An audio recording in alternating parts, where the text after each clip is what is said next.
Graça e paz do Senhor Jesus, bom dia, que domingo seja abençoado, que esse domingo seja abençoado na sua vida, que você possa ter aí uma semana que está se iniciando abençoada na presença do Senhor. E hoje nós continuamos na verdade com a nossa série de estudos Cartas Vivas, sempre com a ênfase de que o estudo proporciona que você e eu apliquemos os ensinamentos em nossas vidas para que sejamos essas cartas vivas que as pessoas estão lendo acerca do reino de Deus. E a pergunta que sempre vai ficar é: o que as pessoas estão lendo em nós?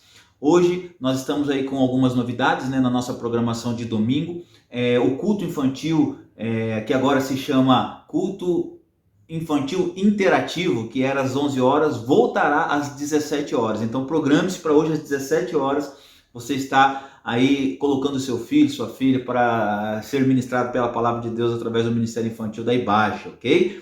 Nós também estaremos reiniciando a nossa celebração das 19 horas com o culto presencial. Lembre-se de se agendar, tá? Sempre entre em contato com a irmã Raquel ou com o Jô durante a semana para que você faça o seu agendamento, porque nesse primeiro momento ainda estaremos de forma restrita com as nossas programações, até que nós possamos voltar pouco a pouco com as atividades presenciais. No momento, somente o culto de celebração das 19 horas. Novidades mais à frente, a gente vai estar vendo se a programação das mulheres, se o domingo de manhã voltará a ser presencial. Mas tudo isso nós vamos fazer sempre tomando cuidado, nos aconselhando e pedindo informações aí dos responsáveis da área de saúde, ok? Que Deus abençoe a tua vida. Logo mais nós temos aqui um estudo com a carta de 1 Pedro. Vamos estudar hoje sobre 1 Pedro, certo? Na nossa EBD. Mas eu quero antes louvar ao Deus, adorando o Cordeiro de Deus que tira o pecado do mundo, e te convidar a louvá-lo e engrandecer o nome dele, em nome de Jesus, amém?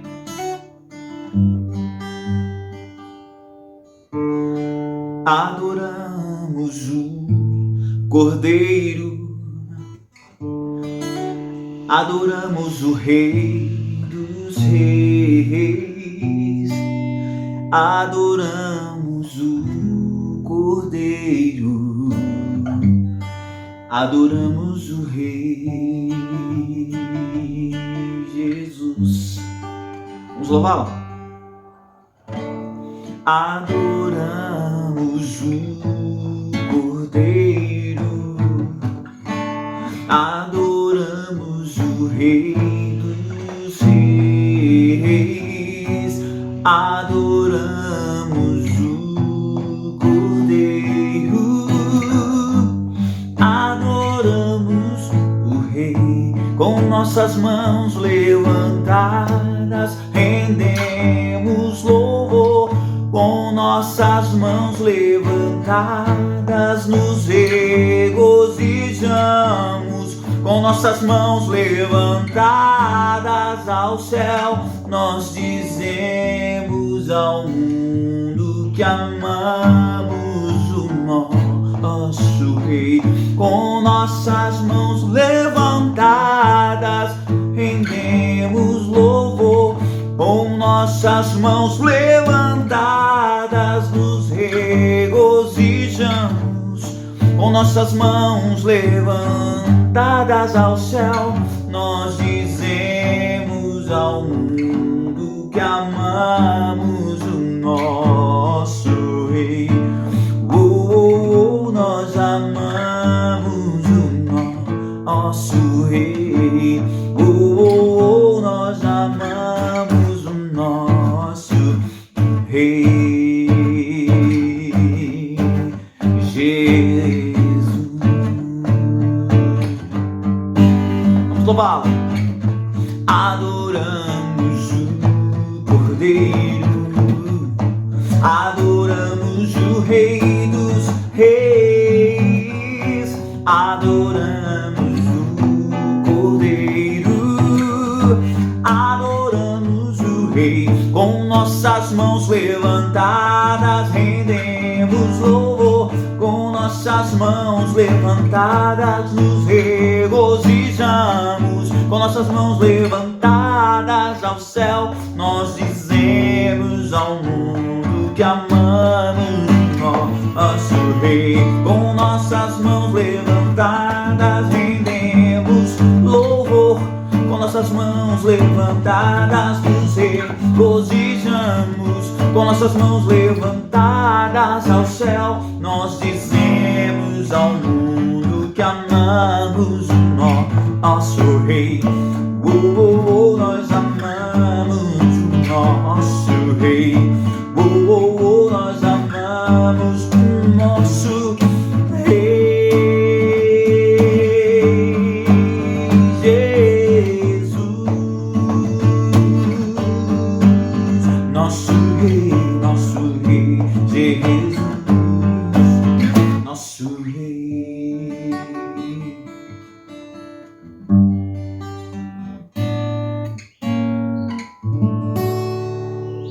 Amém. Que Deus abençoe a tua vida.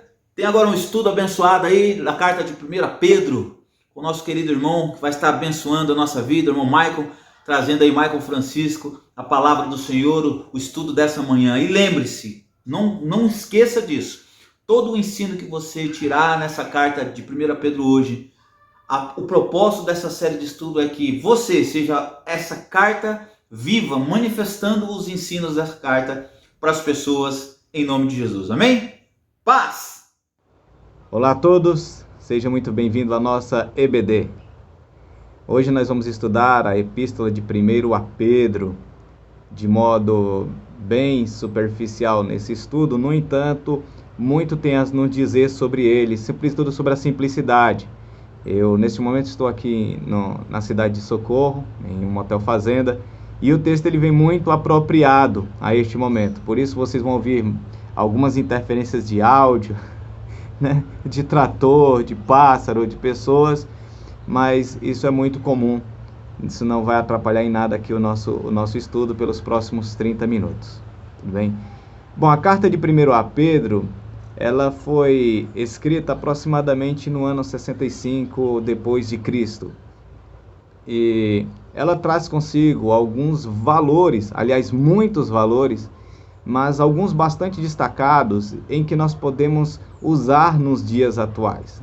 Nós podemos nos apegar a esses textos e aplicar em nossas vidas, até porque a Bíblia ela é um livro sempre atualizado, porque é vivo e eficaz quando nós alinhamos a escrita com a prática, e a prática sempre conduzida pelo Senhor Jesus, Ele que é a chave hermenêutica para a compreensão da Escritura. Mas antes, vamos orar. Convido você, a sua casa, a sua família, a nesse momento ter uma interação em oração com o Senhor. Vamos orar. Pai, muito obrigado por tudo. Obrigado, Senhor, porque o Senhor é bom em todo o tempo. Abençoa-nos nesse estudo e que nós aprendamos na simplicidade a te servir, Senhor, e a servir uns aos outros. Ser conosco, eu te rogamos em nome de Jesus. Amém. A carta de 1 Pedro, ela traz alguns ensinamentos interessantes nos seus 5 capítulos. Nós vamos aqui nos adentrar naqueles que são mais relevantes neste momento em que estamos vivendo, para que nós consigamos aprender e aplicá-la em nossos dias. No capítulo 1, Paulo ele chama a atenção daqueles irmãos a quem essa carta está sendo dirigida no aspecto de sofrimento da vida cristã. Mas não é um sofrimento em dor, porque nos parece que sofrer é algo que nos traz constante dor. Mas o sofrimento em que Pedro ele relata é um sofrimento também em privilégios. Olha que interessante, sofrer em privilégio, mas como assim? Porque o sofrimento em que Pedro ele relata é um sofrimento de separação, é um sofrimento de apartar, é um sofrimento de romper. E romper com o quê? Romper com o rumo em que o mundo naquela época tinha para com seus valores. E é o que nós temos nos dias atuais, romper com os valores que o mundo apregou nos dias atuais. Se você prestar bem atenção no capítulo 1 de 1 a Pedro e no verso 13, por exemplo, e 14, ele diz assim, olha, presta atenção, verso 13 e 14. Portanto, cingindo os lombos dos vossos entendimentos, sede sóbrios e separai-vos inteiramente na graça que vos ofereceu na revelação de Jesus Cristo, como filhos obedientes, não vos conformando com a concupiscência que antes havia em vossa ignorância. Olha o verso 15 para fechar. Mas como é santo aquele que vos chamou, sede vós também santos em toda a vossa maneira de viver. Olha no primeiro capítulo aqui, um maravilhoso aprendizado. Ele diz assim, olha, antes vocês eram ignorantes. Antes todos nós éramos ignorantes. E o que é ignorante? Ignorância se trata aqui de não conhecer. É o não conhecimento. E o não conhecimento de quê? Não conhecimento da verdade, das práticas que agradam o Senhor. Então nós vivíamos, agíamos, pensávamos de acordo com aquilo que nós aprendíamos no meio social. Nós sempre aprendemos através do meio, seja o meio em que nós estivéssemos. E Pedro aqui ele diz assim, mas agora não. Agora vocês foram chamados. E chamados para viver de modo separado. De modo a cada um de nós vivermos para glorificar o Senhor. Olha que coisa maravilhosa. O nosso viver já não é mais segundo ao caminho, ao rumo em que o mundo determina. É o caminho em que o Senhor assim preparou para nós desde antes da fundação do mundo. E que caminho é esse? Que rumo é esse que a nossa vida pode dar? Em que Pedro aqui, ele chama a atenção daquele povo e que nós podemos colocar em prática, né? Como é esse caminho? De que modo ele está falando em relação a isso? É aqui que nós vamos nos adentrar mais a seguir no que Pedro ele vai deixando. Olha só, no capítulo 2, se nós observarmos bem, no verso 10, ele diz assim, vós, que em outros tempos erais povo, mas agora sois povo de Deus, que não tinhais alcançado misericórdia, mas agora alcançaste a misericórdia. Amado, peço-vos, como a peregrinos e forasteiros, que vos abstenhais de toda a concupiscência carnais que combatem contra a alma, tendo em vosso viver honesto entre os gentios, para que naquilo em que falam mal de vós, como de malfeitores, glorifiquem a Deus no dia da visitação, pela boas obras em que vos observem. Olha só, resumindo aqui o que Pedro está dizendo. Nós estamos vivendo em dias em que há muita polarização de ideias, onde nós, enquanto representantes do Mestre, temos, por conta dos nossos próprios pensamentos individuais sobre assuntos diversos, sobre economia, sobre política, sobre futebol, sobre qualquer aspecto, isso acaba trazendo para nós vários momentos em que nós nos questionamos e questionamos os demais irmãos e até colocamos em xeque se esses irmãos que pensam diferentes de nós, eles servem de fato o Senhor Jesus por conta de pensamentos que são diferentes dos nossos. Isso entre nós. Agora, imagina o pensamento que outras pessoas que não compartilham dos nossos valores pensam ao nosso respeito. E é aqui que eu quero adentrar-se nesse pensamento. Você e eu já devemos ter nos deparado em momentos onde a nossa fé ela é questionada. E como nós reagimos com relação a isso? Será que quando alguém eles nos pedem a razão da nossa fé, nós atacamos a essas pessoas em vez de demonstrarmos para ela a quem nós servimos? Como é que a gente reage em relação a isso quando alguém em algum momento se irrita? Digamos que eu me irrite em algum momento da vida e alguém diz assim, mas será que esse cara é cristão realmente porque ele está irritado? E cristão não pode se irritar, né? Como é que você se depara em um momento de choque, em um momento onde você está sendo confrontado? Este é o momento. Na realidade, não é como nós nos deparamos. É como Cristo se depara diante dessa situação. Me lembro bem que nos evangelhos, quando Cristo ele é confrontado, ele não amaldiçoa. Quando ele é chamado de filho do diabo, porque ele foi chamado disso, beberrão, glutão, andando com prostitutas, ele era chamado de tudo isso. Olha, esse homem ele anda com prostituta, anda com pecadores, anda com publicanos. Este homem, ele faz essas coisas porque ele faz em nome de Beelzebul. Este homem não pode ser o Messias. E nós? Olha, essa pessoa não pode ser cristã, olha porque ela está usando calças, tem que usar vestido. Um exemplo, estou usando um exemplo aqui, bem simples. Nós não podemos tratar essas pessoas de modo tão bravo, tentando colocar a nossa verdade de goela abaixo na vida das pessoas. O que nós devemos fazer é mostrar o que Cristo nos ensinou a mostrar, que é o amor, a graça e a misericórdia. Porque em tempos anteriores nós pensávamos semelhante a elas, mas hoje não. Hoje nós pensamos diferente pela misericórdia de Deus, mediante a graça que está em Cristo Jesus. Esta é a grande maravilha no momento da carta de Pedro que ele relata aqui, no capítulo 2 em diante que ele vai falando. E isso é uma manifestação que se prorroga, e se prorroga em todas as esferas. Veja bem, no capítulo 3, ele vai falando, no capítulo 3 e no capítulo 4, ele vai falando sobre ações como o nosso relacionamento doméstico. Como é que nós, maridos, estamos tratando as nossas esposas e como é que as nossas esposas, elas têm se comportado diante de nós, maridos, e o que isso reflete na criação dos nossos filhos. Pedro, ele vem falando sobre esta organização, sobre este momento onde existe aqui uma relação de servidão, e aqui entenda bem o que eu quero dizer, porque o marido ele serve a esposa, e a esposa serve ao marido, e ambos servem a Deus. Por isso, não se ofenda se eu digo que a mulher ela é serva do marido e o marido é servo da esposa. Nós servimos, e servo é aquele que serve, e ambos juntos na família nós servimos a Cristo.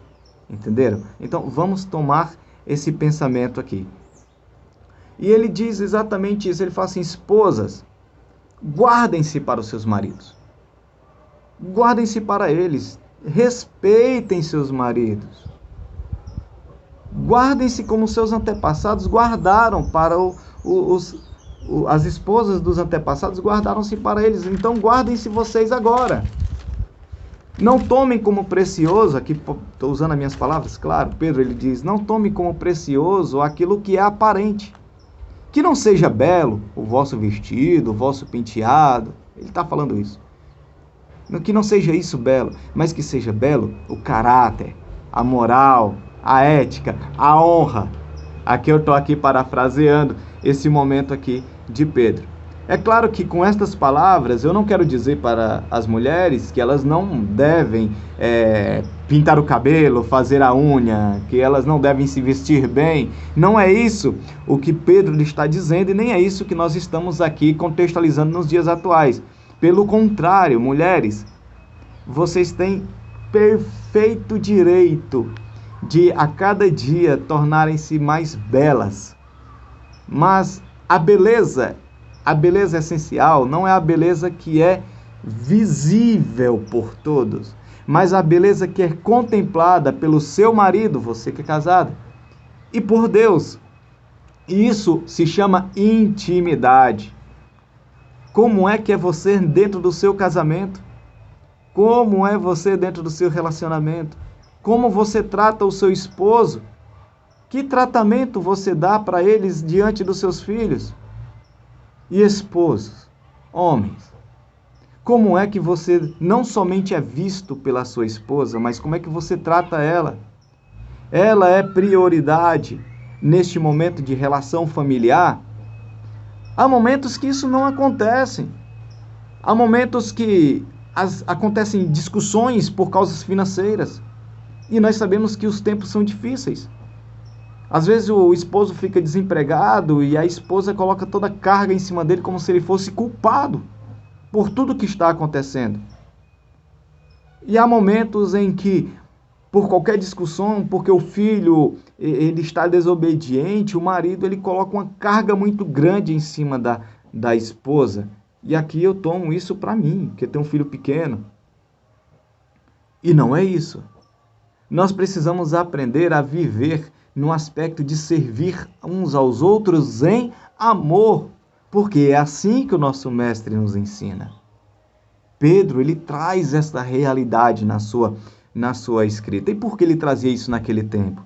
Ele trazia isso porque naquela época, naquela região, as mulheres eram tidas como objeto. Sabe? É tipo de as mulheres apanharem pelo não ter feito a janta. Já pensou isso nos dias de hoje? Você não fez a janta, esposa? Não. Então você vai apanhar, porque eu vou te corrigir, eu sou o seu Senhor. Esse era o pensamento. E Pedro, ele vinha batendo nisso. Falei, opa, não. E esposas que estavam em Roma, não se embelezem, além do que convém. Essa sensualização.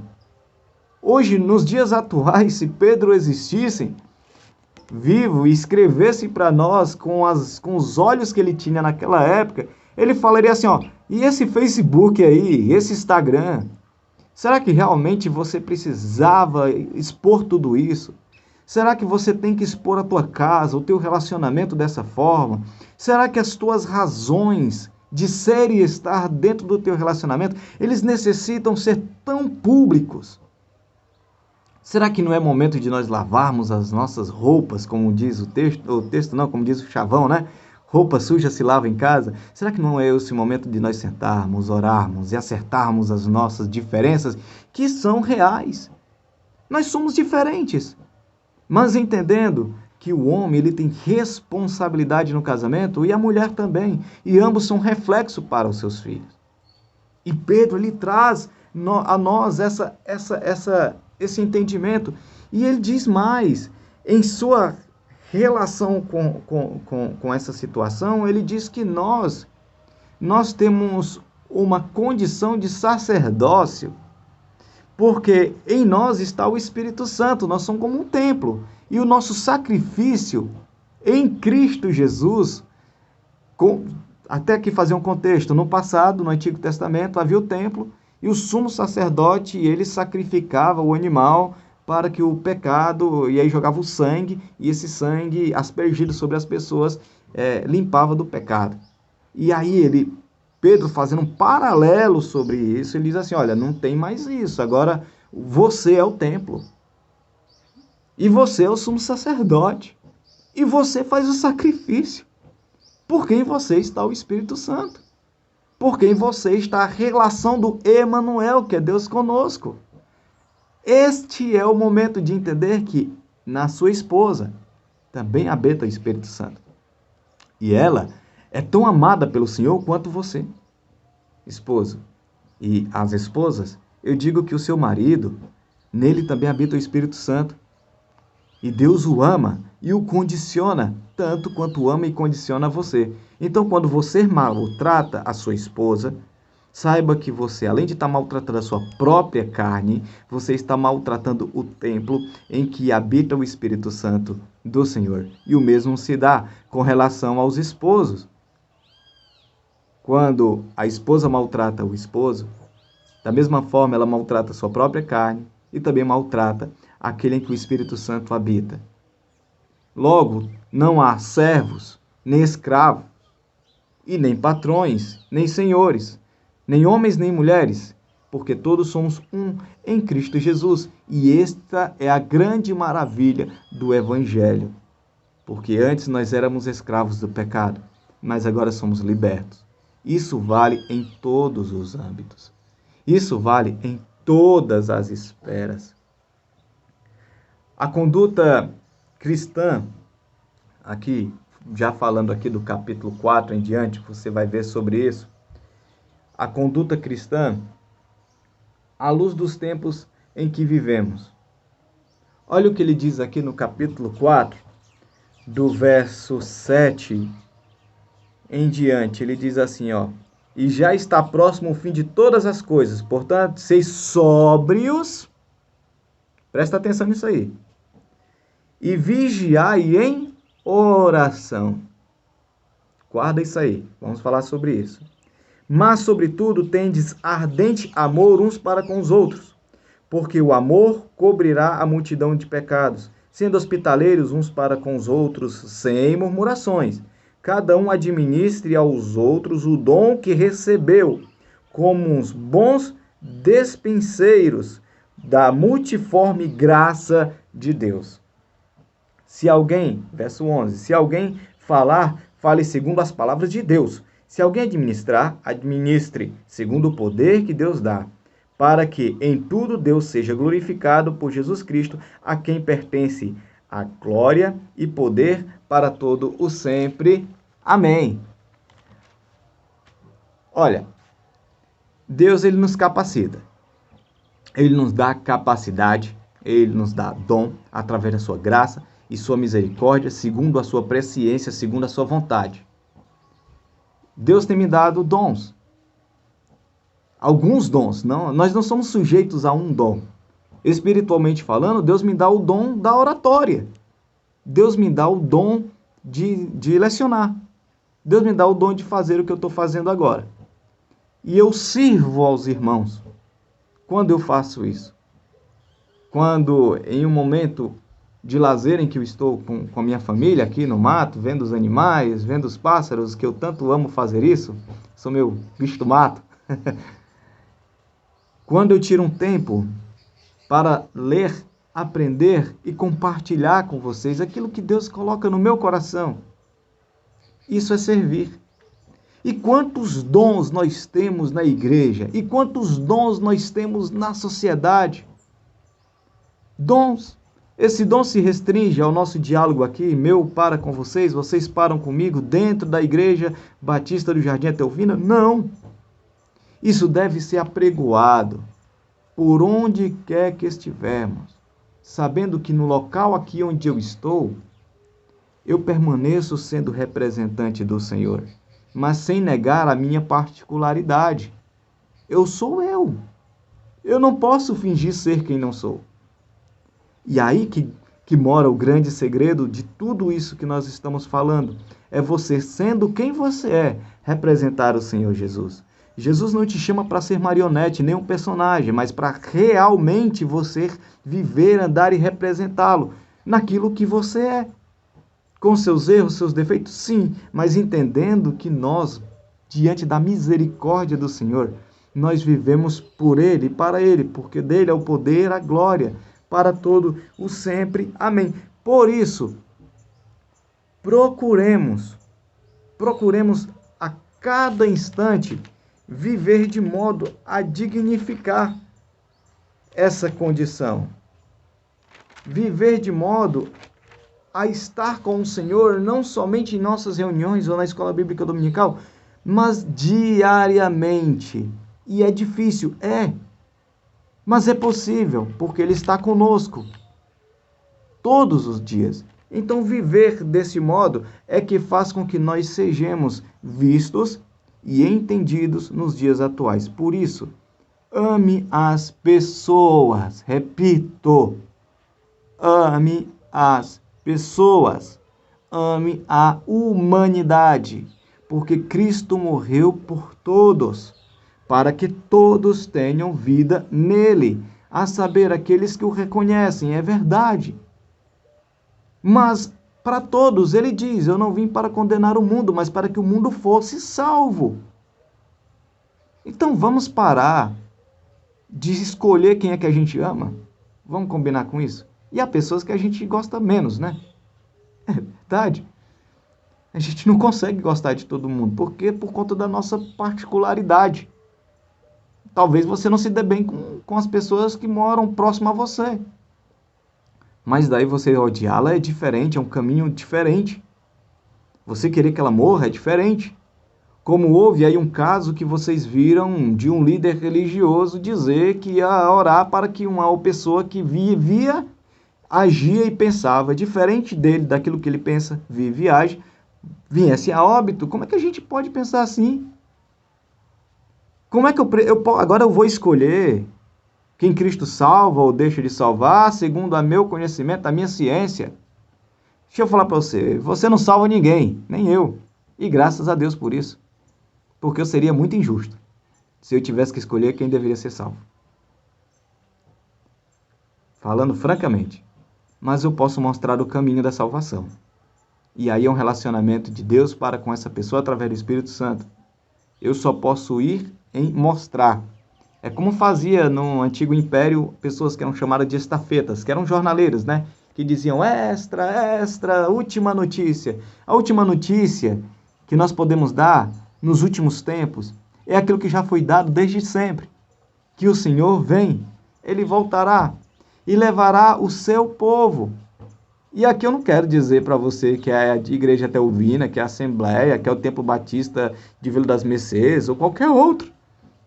Porque o templo, como já vimos, somos nós. Pensa nisso. E para concluir, no capítulo 5 de 1 Pedro, ele falando desse aspecto de serviço, de servidão, que todo capítulo ele vem falando sobre isso, ele diz uma coisa interessante, e aqui eu quero usar o termo desta liderança e aplicar isso em nossas vidas. Ele diz assim, ó, aos presbíteros que estão entre vós, ademoestou eu, que sou também presbítero com eles, e testemunha das aflições de Cristo, e participantes da glória que há de ser revelada. Apacentai o rebanho de Deus, que está entre vós, tendo cuidado deles, não por força, mas voluntariamente, nem por torpe ganância, mas por ânimo pronto, nem como tendo domínio sobre a herança de Deus, mas servindo de exemplo ao rebanho. Aí você diz, isso aí é pro pastor. Tá vendo aí, pastor Roque? Tá vendo aí, ó? Isso aqui é pra você, viu? Para de apontar o dedo, querido. Lembra que Pedro, ele disse que nessa organização de templo, nós somos o templo, nós somos o sumo sacerdote, nós então fazemos o sacrifício, porque essa nova organização mostra que nós temos um diálogo direto com Deus agora. Então eu vou te dizer quem é o presbítero. Sou eu. E é você. Somos nós. Somos nós que temos esse presbitério. E aqui ele diz assim, apacente, acalma. Acalma, o que é apacentar? Apacentar é cuidar, acalmar. Será que em muitos momentos nós estamos colocando lenha na fogueira de tantas questões aí, não? Calma, rapaz. Acalma, apacenta. Tá vendo um tumulto ali, ó? Calma. Tá vendo uma discussão aí, pá? Estão brigando aqui, ponto A, ponto B. Os polos estão brigando, quem é genocida, quem não é, quem é ladrão, quem não é. Calma. Por que você tem que entrar nessa história? Calma. Para com isso. E nos departamentos da igreja, então, hein? Se existe lugar que dá briga, é em departamento de igreja. Meu Deus! Calma. O que é realmente importante? O que realmente importa? Não é Cristo Jesus que importa? E por que estamos tendo razão de brigar em tantos aspectos? Quero dizer aqui que eu estou fora da liderança da igreja nesse aspecto, então eu não sei nada que acontece, eu não estou mandando indireta para ninguém, tá bom? Eu não sei de nada que está acontecendo. E quero me manter afastado de te conhecer, para falar a verdade. Mas ele me chama aqui, né, para apacentarmos, e não somente apacentarmos, para orientarmos, e não somente apacentarmos, orientarmos, mas sermos exemplo, e não tomarmos para nós uma herança que é do Senhor. Acalma, apacenta e seja exemplo. O que é ser exemplo? Se ponha a ser um representante do mestre diante do povo que está te observando. Isso é exemplo. Paulo dizia, seja meu imitador como eu sou de Cristo. Tem coragem de fazer isso? Tem coragem de chegar na igreja e falar assim, aprenda a servir a Cristo comigo. Parece que isso é uma coisa assim, nossa, como essa pessoa, ela é egoísta, né? Ela é cheia de si. Aprenda comigo. Mas é isso mesmo. Porque quando você é exemplo para alguém, você se torna a ter mais filtros sobre você. E como é esse exemplo em que Pedro aqui está descrevendo, né, sobre os presbíteros? E para todos nós, sermos exemplo de paz, sermos exemplo de amor, sermos exemplo de honestidade, sermos exemplo de companheirismo. Eu tenho talvez muitas coisas que não concorde com você, mas nada disso é suficientemente importante a ponto de eu negar Cristo que é em você, de eu negar o teu chamado. Nossa, será que essa pessoa ela é pastor mesmo? Nossa, será que essa pessoa, quando ela canta com verdade? Porque eu não canto assim, não. Ah, esse pastor aí, não. Esse pastor é muito modinha, né? Modinha. Não, bom eram os antigos. Não, porque esse cantor aí, não. Esse rapaz aí, não. Esse daí não. Peraí, que filtro é esse que a gente está usando para avaliarmos a nós mesmos? Apacenta com calma. Entenda que Cristo é sobre todos e o povo é dele. Por isso, quero aqui concluir dizendo: viva no Senhor. O vídeo está acabando, já foi mostrado aqui para mim que a memória do celular também. Viva com o Senhor todos os dias da sua vida, entendendo que o amor para com o próximo é a representatividade da tua relação com Deus. Porque amar a Deus é amar o próximo. Quem não ama o próximo, a quem vê, não pode amar a Deus, a quem não vê. Espero que você tenha gostado da aula. Que Deus te abençoe. Esperamos nos rever em breve. Fica aqui o meu abraço, o abraço da minha família. Fique em paz e que o Senhor te abençoe.